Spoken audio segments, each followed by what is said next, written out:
তোমাদের কাছে আমি তোমাদের বুড়োদা আমার ঝুলি নিয়ে হাজির হয়েছি, ঝুলি থেকে বের করে মজার মজার গল্প শোনাতে।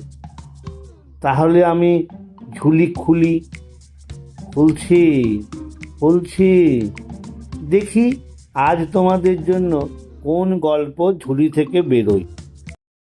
নমস্কার, আজ আমি আমার ঝুলি থেকে বের করেছি পীযূষকান্তি চট্টোপাধ্যায়ের লেখা সূচি ও অসুচি। দেশকে চিনতে হবে, জানতে হবে। দেশের মানুষকে ভালোবাসলে সবাই আমারই ভাই বোন, এ ভাব জন্মালে দেশকে চেনা যায়। গরিব যারা দুবেলা দুমুঠো পেট পুড়ে খেতে পায় না, তাদের কথা ভাবতে হবে, তাদের দুঃখ বুঝতে হবে, কষ্ট দূর করার উপায় খুঁজে বের করতে হবে। এ কাজ যে পারে সেই প্রকৃত মানুষ। দেশের মানুষকে আপন করে নিবিড় করে চেনার জন্য বিবেকানন্দ ভারত দর্শনে বেরিয়েছেন। আগ্রা শহরে কিছুদিন থাকার পর রওনা হয়েছেন বৃন্দাবনের পথে। গাড়ি চড়ে নয়, পায়ে হেঁটে। পায়ে হেঁটে ছাড়া উপায়ই বা কি? ট্যাঁকে যে একটাও পয়সা নেই, রেলে বা বাসে চড়ে যেতে গেলে যে টাকা লাগে। আগ্রা থেকে বৃন্দাবন অনেকটা রাস্তা, তা হোক, সংকল্প যেখানে মহৎ, পথের কষ্ট সেখানে তুচ্ছ। স্বামীজি চলেছেন হেঁটে, কাঁধে একটি ঝোলা, তাতে জামা কাপড় আর লোটা কম্বল। পথ চলার কষ্টে ক্লান্ত বিবেকানন্দ একটা চায়ের দোকানে জিজ্ঞেস করে জানলেন সেখান থেকে বৃন্দাবন এখনো 1 ক্রোশ দূরে। হঠাৎ দেখেন রাস্তার ধারে গাছের তলায় একটি লোক বসে তামাক খাচ্ছে। স্বামীজির খুব ইচ্ছে হলো একটু তামাক খেতে। এগিয়ে গিয়ে তাকে বললেন, ওরে, ছিলিমটা একটু দিবি? সন্ন্যাসী বেশি স্বামীজিকে দেখে লোকটা চমকে উঠল, হাত জোর করে থতমত খেয়ে বলল, মহারাজ, হাম ভাঙ্গি হ্যায়। ভাঙ্গি মানে মেথর।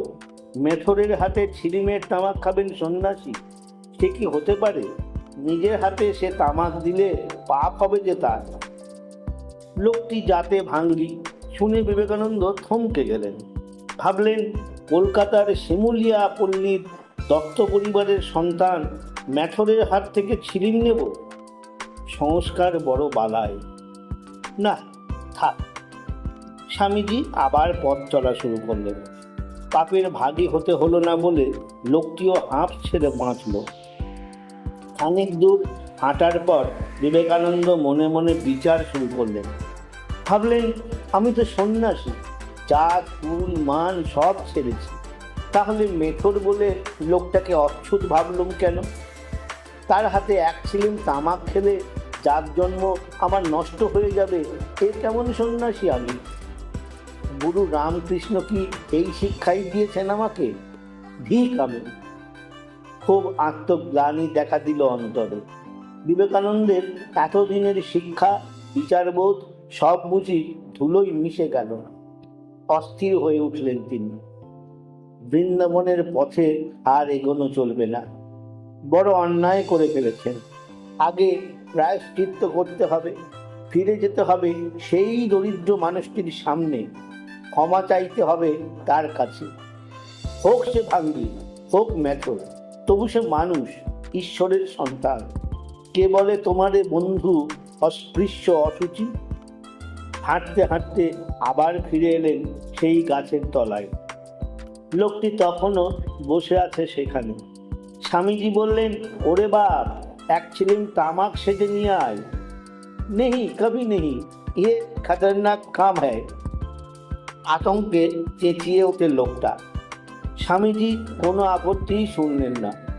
লোকটা কি আর করে, 1 ছিলিম তামাক সেজে এনে সন্তর্পণে বিবেকানন্দর হাতে তুলে দিল। বিবেকানন্দ পরম আনন্দে ছিলিমে সুখ টান দিলেন। এই তো তার পরম তীর্থ। মানুষে মানুষে সমজ্ঞান হয়েছে, আর কি চায়? এবারে শুরু বৃন্দাবনের পথে এগিয়ে চলা, যেখানে এক দরিদ্র গোয়ালার ছেলের পদরেণু তাঁর জন্য প্রতীক্ষা করছে। নমস্কার। আমার কথাটি ফুরলো, নোটে গাছটি মুড়লো। আমার কথাটি ফুরলো, নোটে গাছটি মুড়লো। আমার কথাটি ফুরলো, নোটে গাছটি মুড়লো।